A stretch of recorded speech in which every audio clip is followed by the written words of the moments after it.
তৃণমূল নেতা রেজ্জাক খান খুন হন গত সপ্তাহে। গুলির আঘাত এবং ধারালো অস্ত্রের কোপে নির্মমভাবে খুন করা হয় তাকে।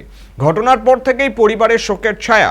রেজ্জাকের স্ত্রী, এক কন্যা ও এক পুত্রকে নিয়ে চারজনের ছোট সংসার, কিন্তু পরিবারের উপার্জনের কোনো স্থায়ী উৎস না থাকায় চরম আর্থিক সংকটে পড়েন তারা। ক্ষতিপূরণ হবে না, তবে ইনসাফ চাইছে পরিবার। আর্থিকভাবে রাজ্য সরকারকে পাশে চাইছেন তারা।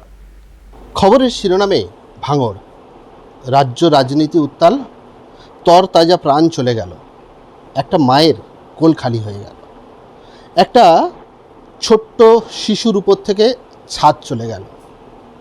হ্যাঁ, রেজ্জাক খান।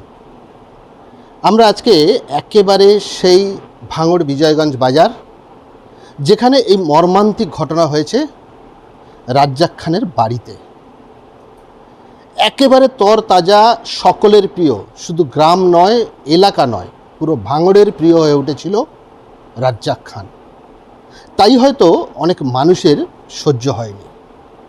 হঠাৎ করে একেবারে বিধায়ক শওকত মোল্লার পাশের চেয়ারে জায়গা করে নিয়েছিল রেজ্জাক খান। কতটা ক্ষতি পরিবারের, কতটা ক্ষতি এলাকার। এই যে ক্ষতি, সেই ক্ষতির ভরপাই হয়তো কোনো কিছুতেই হবে না। তাও মুখ্যমন্ত্রীর তরফ থেকে আশ্বাস পেয়েছেন পরিবার।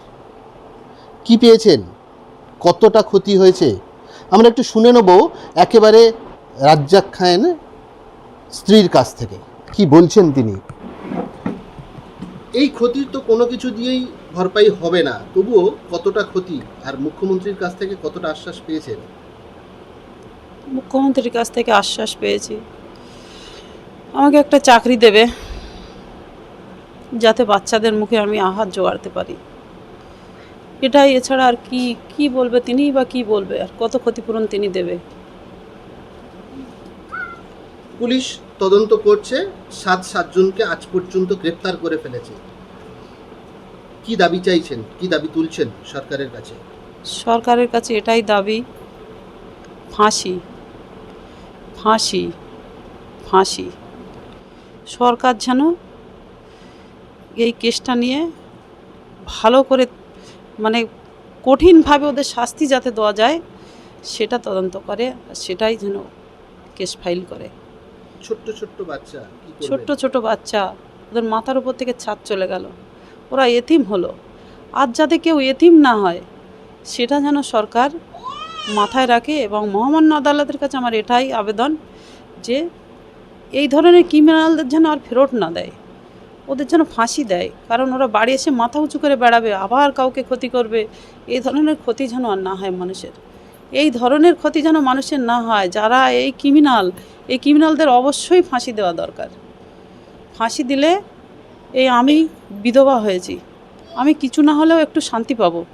আমার বাচ্চারা যে বাবা হারা হয়েছে, ওরাও একটু মনের শান্তি পাবে যে আমার বাবার মৃত্যু যারা দিয়েছে, মানে যারা খুন করেছে, তারা শাস্তি পেয়েছে যথেষ্ট। তাদের মন থেকে একটু হলেও কষ্ট কমবে। নইলে ওই বাচ্চারা বড় হয়ে কি করে বড় হবে, আর ওদের মানসিকতা কীভাবে, কী করবে ওরা। সেটার জন্য আমি ফাঁসি চাই, ফাঁসি ওদের দিতেই হবে। ফাঁসিটা যেন হয়, সরকারও যেন সেইভাবে দেখে, এবং মহামান্য আদালতও যেন সেই বিচারটাই করে যাতে ফাঁসি হয়। এই দুঃখ সমবেদনা জানাবার কোনো ভাষা আমাদের কাছে নেই, কারণ কোনো কিছু দিয়েই এই অপূরণ ক্ষতিকে পূরণ করা যাবে না।